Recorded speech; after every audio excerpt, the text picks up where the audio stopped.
This is the AHSAA Weekly, your inside look at everything going on with the Alabama High School Athletic Association. I'm John Holder. Coming up on this week's show, we will visit with the Executive Director of the Alabama High School Athletic Association, Steve Savarese, from the Bracket Reveal show at the Garrett Coliseum in Montgomery from over the weekend. Also, we will take you through all 7 classifications, the playoff brackets in all 7 classes, every high school football playoff game in the state of Alabama. We will have that for you on this week's show. And we will also have David Holzford's highlights, football and volleyball highlights from across the state of Alabama. All of that and more on this week's edition of the AHSAA Weekly.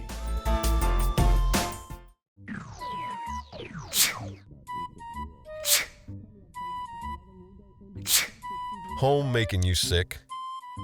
Moisture and unsafe air from your crawl space can infiltrate your home, causing health hazards and high utility bills. Ox Foundation Solutions can remedy any mold or mildew problem in your home. It's time to get strong. How strong? Ox Strong. Get a free estimate from Ox Foundations. Back on the AHSAA Weekly. Last Saturday here on WOTM, we brought you the AHSAA Football Bracket Reveal show from the Garrett Coliseum in Montgomery. Tommy Wood from WOTM and myself anchoring that show, and we had a chance to catch up with the Executive Director of the Alabama High School Athletic Association, Coach Steve Savarese. It's personally my favorite time of the year is high school football playoff time in Alabama because it's such a big event, and it's such a big event that we're going to go to the Garrett Coliseum in Montgomery right now and speak with the Executive Director of the Alabama High School Athletic Association, Coach Steve Savarese. Coach Savarese getting ready to meet with all of the coaches from around the state of Alabama. It is an exciting time of year, Coach, and I know you are excited to have every coach in the state of Alabama about to be in one place there at the Garrett Coliseum and talk some high school football playoffs. Good morning, Coach. Good morning, John. How are you today? We're doing great this morning, Coach. Just tell us about this is the change in format. Normally they come to the High School Athletic Association office. This time they're going to be at the Garrett Coliseum all in one meeting this morning. Yes, sir. We usually have 2 meetings the first week due to the fact we have over 200 teams participating in the first round of the playoffs. We're very grateful to the city of Montgomery allowing us to use Garrett Coliseum where we can socially distance and still conduct a meeting in person. So we have some sense of normalcy in this abnormal world at this time. But it's so great to see all of our coaches, to have all of our coaches back. It's still a little interpersonal because we can't get up and hug and shake hands and do all the things we would normally do. But this is the second best format that we could have. Well, Coach, it's Tommy Wood, and I want to ask the question, you at the beginning of the summer, we were kind of up in the air of how things were going to go. How about these coaches and the way that you guys have pulled this off and about, a lot of folks thinking maybe we can get through half a season, but to get to this point is such an exciting time. Well, it is, and we, as we said in the beginning, Tommy, we were going to take it day by day, week by week, and base it on current information. I'm not so sure information won't change again before the end of playoffs. We still have 5 weeks to go. Our governor is coming out with a new order this week along with our state health director. So, again, we adjust, we adapt, we continue to encourage to follow the protocols put forth. But we're blessed to be here today. I'm thankful we couldn't be here today without all of our member schools, the wonderful job that they've done, the administrators, the coaches, the parents, the students. Last night we went to 2 games. We went to Pelham and Homewood first. And I went through Pelham's locker room, and their coach, Tom Causey, literally goes through after every practice, stays late at night, and cleans the entire locker room, sanitizes helmets, shoulder pads. It's amazing to watch what he's done. So all the sacrifices that our coaches have made to be here today, well, those sacrifices have allowed us to have the opportunities we have. Coach Savarese, I believe the number from Ron Ingram, Director of Communication with the AHSAA, is that throughout this 11-week season that we had in the regular season, 92% of the games were played in Alabama. That is phenomenal. I don't know that anyone else in America has handled the high school athletic season so far like the Alabama High School Athletic Association has. You credit a lot of folks there, but I'm telling you, this is really a great effort by everyone in the state to make that happen. 92%, Coach, that's a phenomenal number. Well, our staff has done an unbelievable job, and I'm blessed to work with the tireless individuals. Because if you remember back March 13th, March 16th, when schools all shut down across the state of Alabama, we were preparing for April, hoping to come back in April for our spring sport athletes, and things have changed and changed. Then we just wanted to have workouts. Then we were able to have a little 7-on-7 in the summer. But all of our schools being able to work out. And then to start the season, we felt things weren't really going to change necessarily than what they were in August, and allowed our schools to start on time. And we're like you, John. We were hoping to get through 1, 2, 3 weeks, see how it would go. And we have all been blessed because of the great job our coaches have done, our administrators and our athletes, to be where we are today. We're confident we're going to continue. They're going to continue doing the great job they're doing, and we're going to be at Bryant-Denny Stadium in December for our Super 7.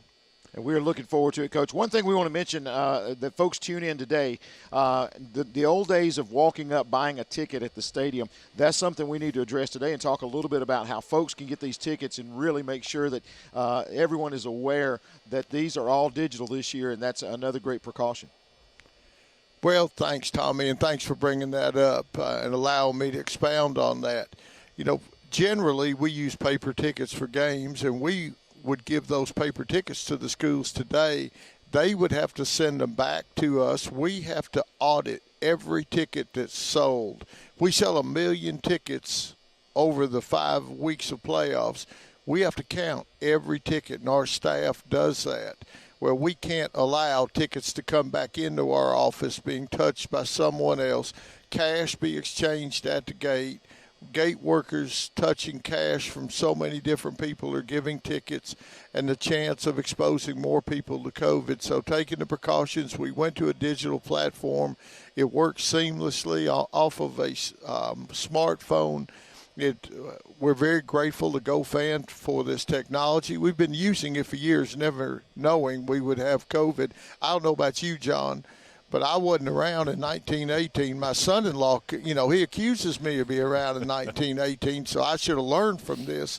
But, we've all learned on the go. But I'm grateful that we have this digital ticketing platform. And one other component is we will have limitations, 33% of the capacity of the stadium, and that includes standing room, auxiliary bleachers, but 33%. That's today. If the governor's order changes it tomorrow, we will change accordingly.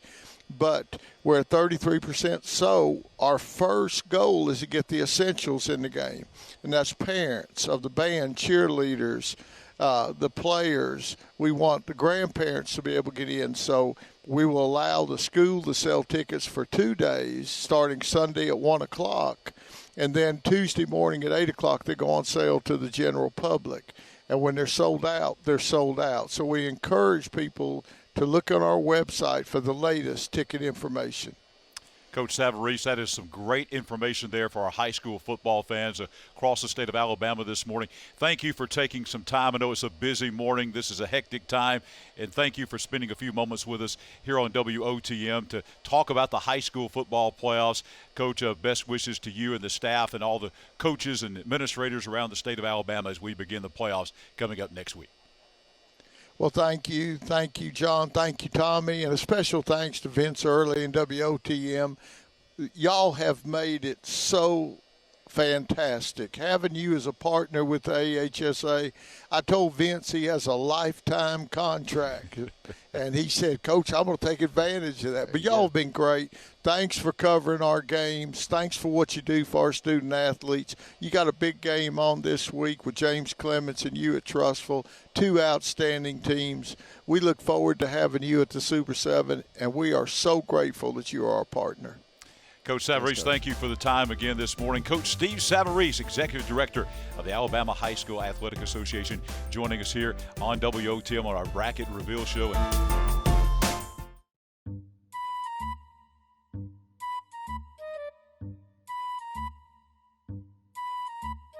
Things a little bumpy in your driveway?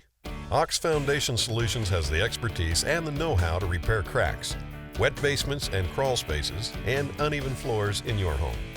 Ox Foundation Solutions will come up with the right fix for you. It's time to get strong. How strong? Ox Strong. Get a free estimate from Ox Foundations. Without our contest officials, we would have no contest. I truly encourage our parents to be a shining example of sportsmanship regarding our contest officials and setting an example for everyone, as well as coaches and fans across this state, to treat our officials with respect.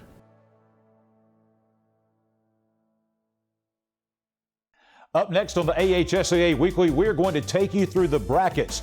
This is all of the playoff games in the Alabama High School Athletic Association, classes 1A through 7A, the first round matchups we have for you. So let's get started, and we will roll in Class 1A. We will begin in the South. J.F. Shields of Beatrice traveling to Sweetwater in the first round. Florales Wildcats go to Notasulga. The Marengo Panthers travel into Linden to take on the Linden Patriots. Lochapoka goes to McKenzie. Billingsley faces Brantley at Brantley. Fruitdale travels to Orrville to take on Keith. Also, Sampson goes to Chilton County to face the Maplesville Red Devils. And Central of Hayneville will be traveling down to Southwest Alabama to take on the Milry Wildcats. In the North, Summerton Christian travels just to the next county over to Fayette County to take on Berry. Woodland travels to Northwest Alabama to take on the Waterloo Cougars. Brilliant will be traveling to play at Valley Head.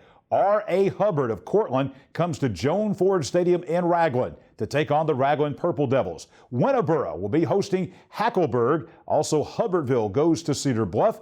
Wadley travels to Decatur to take on Decatur Heritage. And the Woodville Panthers go to Reform to face the Pickens County Tornadoes. As we move to Class 2A, again, we will begin in the South, and that will be Thorsby traveling to Abbeville. You see B.B. Comer and St. Luke's there on your screen. St. Luke's Episcopal of Mobile forfeiting that game because of the coronavirus to B.B. Comer. So B.B. Comer will have a bye, in essence, in the first round. They will advance on to round number 2. Ariton goes to Isabella. Randolph County of Wedowee traveling down south to Grove Hill to take on the Clark County Bulldogs. Lafayette goes to Leroy. Geneva County of Hartford goes to Highland Home to take on the Flying Squadron. J.U. Blackshear of Uri comes to Lynette. Also, Luverne will travel to Skipperville to face the G.W. Long Rebels. In the north, the Tanner Rattlers come to Spring Garden. Winston County of Double Springs goes to Red Bay. Southeastern travels up to Higdon to take on North Sand Mountain. The Colbert County Indians at Addison. Aliceville hosting the Hatton Hornets. Cleveland goes to Falkville. It will be Lamar County traveling in to take on number 1 ranked Mars Hill Bible in Florence. And the Section Lions come to Rainbow City, where they will take on the Westbrook Christian Warriors. We continue moving up in classification now to Class 3A. South side of Selma goes to Slocum to take on the Red Tops. Flomaton comes into Montgomery to face Trinity Presbyterian. Also in Montgomery, Montgomery Academy will be hosting Providence Christian of Dothan. Pike County of Brundage goes to Evergreen to take on the Hillcrest Jaguars. Dadeville goes to Bruton, where they will face T.R. Miller. Wicksburg goes to Thomasville. Bayside Academy of Daphne also coming into the capital city to face Montgomery Catholic. And the final game in the South, Greensboro Public traveling way down south to play Opp. In the north, Sylvania goes to the West Alabama area to face Winfield. Ohatchee will travel to Lauderdale County at Rogersville. Oakman gets their shot at number 1 Fife at Fife. Phil Campbell goes to Anniston to take on Walter Welborn. Colbert Heights has defending 3A state champion Piedmont at the Field of Champions in Piedmont. Vinemont goes to Rainsville to take on the Plainview Bears. The Sax Wildcats travel from Anniston to Trinity to face East Lawrence. And Geraldine travels to Bluntsville to take on the J.B. Pennington Tigers. We move now to Class 4A. In the South, West Blockton goes to Montgomery to face Alabama Christian. Jackson and Jacksonville play each other at Golden Eagle Stadium in Jacksonville. Geneva travels to Tuscaloosa to face American Christian. Cherokee County of Center, maybe the longest road trip in the state this week. They go all the way from Center to Mobile to take on Mobile Christian. Anniston also a long road trip as they travel to Williamson of Mobile. Dale County goes to Centerville to face Bibb County. Viger comes up from Mobile area to take on Hanley in Roanoke. Montevallo travels to Montgomery to face St. James. Randolph of Huntsville will be at Jim Glover Field in Attala to take on the Etowah Blue Devils. Haleyville goes north to Central of Florence. Dora travels to Madison to face Madison Academy. It will be north side of Samantha hosting Deshler. Brooks and Gordo, this is the only Thursday night game in the state. That game will actually be played at Pickens County High School in Reform. Brooks taking on Gordo the host team. Aniana travels to Gurley to take on Madison County. Hamilton goes to Lester to face West Limestone.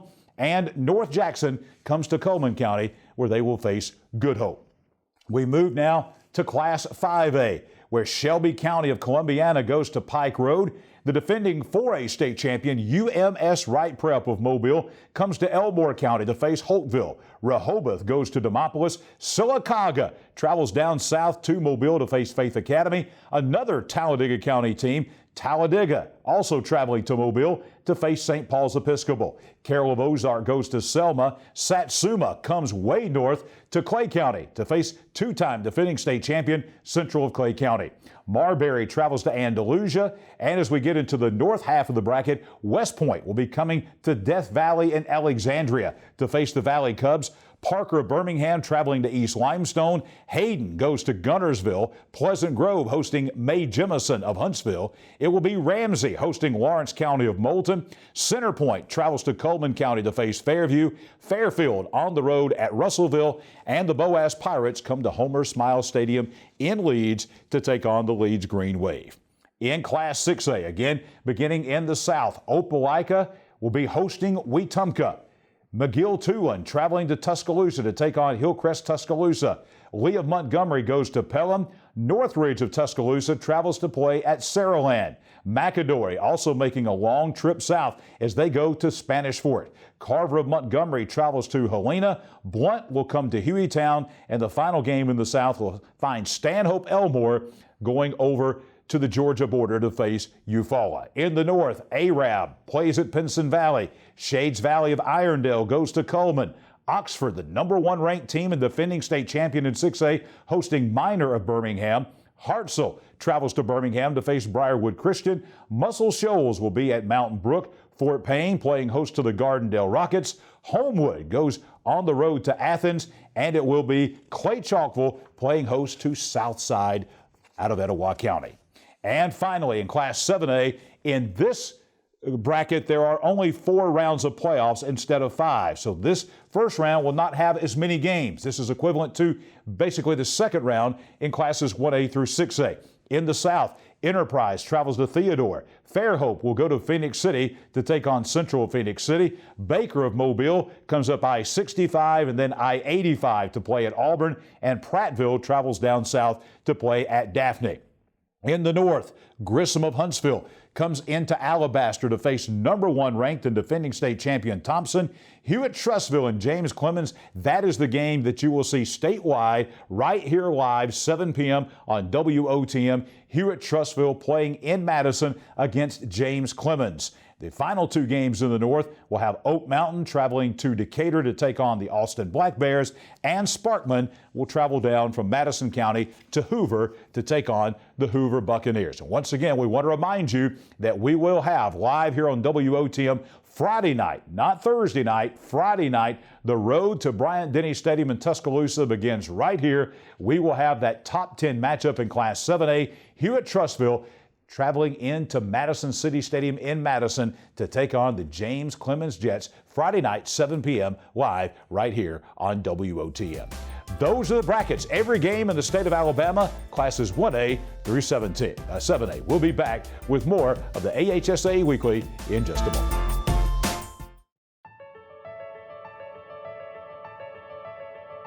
All high school students should have an opportunity to participate in interscholastic athletics. Students can gain so much from participating in extracurricular activities through sport. Not only do they learn sportsmanship, they learn respect, and they learn teamwork. All of these are characteristics that students could carry with them throughout the rest of their lives. Wrapping up this week's edition of the AHSAA Weekly, time for David Holsford's highlights. David Holsford of the AHSAA providing these highlights from around the state of Alabama. Gardendale and Florence. Gardendale quarterback Will Crowder connects with big Isaiah Robinson, and his teammates love it when the eligible receiver scores a big man touchdown in the Rockets game with Florence last week. Kick returner Derek Carter adds some excitement next a little bit later on, taking this Florence punt all the way for another Gardendale touchdown, going through the Gardendale defense, and then it's home free for basically the last 40 yards. One man to beat at the 20. He outruns him into the end zone for the touchdown.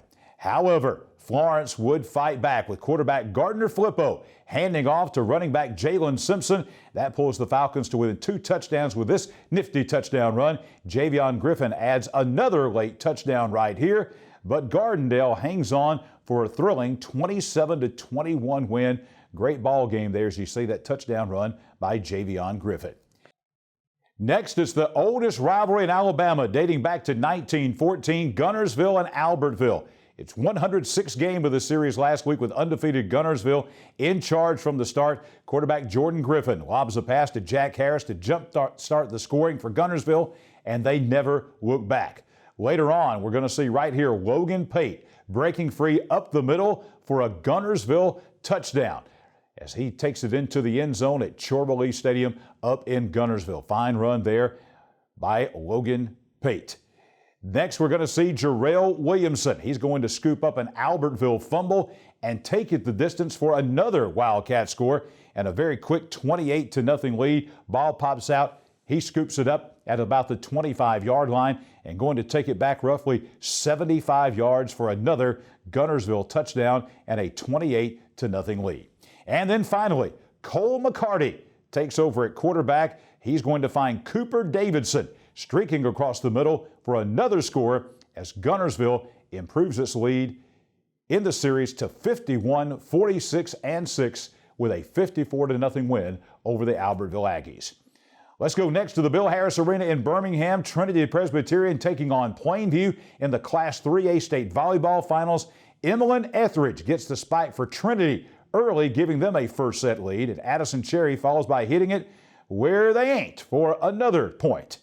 And finally, Mary Elizabeth Hill gets the final spike that wins it as Trinity claims the Class 3A state crown with a 3-0 win over the Lady Bears. State championship celebration going on at the Crossplex in Birmingham. Let's keep the action at the 50th annual AHSAA State Volleyball Championships as we watch 2 city rivals, Hoover and Spain Park, battle it out at Bill Harris Arena for the Class 7A state title. Gabrielle Essex uses her height to jump up and smash this point to give the Bucks a big lead in the first set. Her counterpoint up front, Raya McKinnon, follows with another big spike and kill to keep the Bucks in control. Hoover gets this block coming up next for the match point and the win to close out a 50-1 season with a 3-0 win over the Jaguars. The Bucks of Coach Chris Camper finished the season with a 50-match winning streak. The highlight of the 2020 State Volleyball Championships came in the Class 5A finals where the Lady Admirals of Bayside Academy won their 19th straight title and 29th straight crown overall to set the national record with both milestones as they beat West Point. Ella Broadhead spiking a shot behind the defense for the score, giving Bayside the first set lead against West Point. Does it again in the second set, and teammate Caroline Chastain delivers the final point as Bayside gets the 3-0 win and the state title. Great opportunity there for Bayside Academy to getting their 19th straight title. Congratulations go out to Coach Ann Schilling and her team, which also won the state crown in 5A for the first time. The Admirals have also won in Class 1A, 2A, 3A, and 4A, something no other school has ever done. Next, we go back to football. Hueytown, where Spain Park's football team battles the Golden Gophers in this regular season-ending contest. Fans had a little time to sit in for this Donnybrook, which saw 125 points combined scored by the competitors. First play of the game, Hueytown's Alex Young connects with DeAndre Coleman for an 80-yard connection and a quick lead. Spain Park quarterback Bennett Meredith gets the Jags on the board with this TD toss. And late in the fourth quarter, we're going to see him come back and get another touchdown connection to give Spain Park a 63-56 lead. You'll see that touchdown coming right here in this high-scoring game. As we said, 125 points scored. The excitement wasn't over, however. Hueytown would have a chance as Young scrambles up the middle for a touchdown in the final seconds to pull the Gophers within one at 63-62. Two-point drive was stopped short of the goal line, and Spain Park holds on for the win. Here's the two-point try by Hueytown, stopped at the goal line, and Spain Park escapes with a 63-62 win over Hueytown. Great football game up in Jefferson County. Next, we take you to Dora High School taking on West Blockton. West Blockton quarterback Jackson Champion passes it to Austin Battles, who makes a nice catch and run for a touchdown in the second quarter. Dora's Jamarcus Goodman answers with this power run for a touchdown, but the jubilation was short-lived. Battles fields the ensuing kickoff. We're going to see that coming in just a moment. Here's the kickoff, and then he's going to hesitate for a moment. Watch this coming up, and then finds the hole that he was looking for, and he ran it all the way back for a touchdown. There he goes, right through the Dora kickoff coverage team, a stiff arm, and then outruns the rest of the Dora defense into the end zone for the touchdown. Then in the fourth quarter, teammate Caden Blake spades 95 yards on this run from scrimmage for another long score as West Blockton wins a high-scoring game 57-41. Look at that, 95 yards, Caden Blake from the line of scrimmage. West Blockton winning at Dora 57-41. The defending Class 6A state champion Oxford Yellow Jackets fell behind quickly when Central of Phoenix City quarterback Trey Miles fakes the handoff, throws it to the flat to Carmelo English, who runs around his blocker and gets into the end zone to put the Red Devils up by 7. Miles and English strike again on this deep route for another touchdown for Central of Phoenix City. Oxford, though, going to battle back with Trey Higgins, finding Rock Taylor in the end zone to get a dramatic comeback effort underway. Great throw, catch, and run to cross the goal line. Higgins scrambles across the field and connects with Warren Britt on this play to take momentum into the fourth quarter. Look at this scramble here, eluding defenders, coming back all the way again across the field and finds Britt all the way in the back of the end zone for the Oxford touchdown. The game goes into overtime, and Higgins passes to Cam Etheridge for a touchdown to pull within one at 31-30, and then Higgins follows with a two-point pass, again finding Warren Britt for the two-point pass. A walk-off 32-31 win for Oxford over Central of Phoenix City at Lamar Field in Oxford. Let's close out this week's highlights with a special tribute to Vestavia Hills coach Buddy Anderson, who after 43 years coached his final game as the Rebels head coach in the 52-27 win over Shades Valley. Quarterback Sam Carroll and his teammates wanted this game to be one for their coach to remember, and he got it started right, finding Cole Turner for 42 yards to start the scoring. Then it's a handoff to Gaines Johnson, who high steps untouched into the end zone, giving Vestavia a 24-7 lead. Carroll fires the pass to Charles Hughes, who makes a spectacular catch for another Rebel score. And Vestavia finally closed the night with Landon Reese scoring the final touchdown as the Rebels gift-wrap their beloved coach state record 346 win with a 52-27 win. Anderson is all smiles as he shares hugs with his team, then gets lifted on their players' shoulders as they give the Hall of Fame coach one last victory ride off the field at Thompson Reynolds Stadium there in Vestavia. After 43 years, 346 wins, the Alabama High School and National High School Hall of Fame honoree, we say thank you, Coach Buddy Anderson, who has taught us all what being a high school coach and a man of faith actually mean. From all of us here at the AHSAA TV Weekly, we wish you the best, Coach Anderson, and thank you for all of the wonderful memories in 43 years at Vestavia Hills High School. And we want to remind you once again of our game of the week coming up. We'll have the game between James Clemens and Hewitt Trussville right here on WOTM coming up Thursday night at 7 p.m. That's this week's AHSAA Weekly. We'll see you back here next week.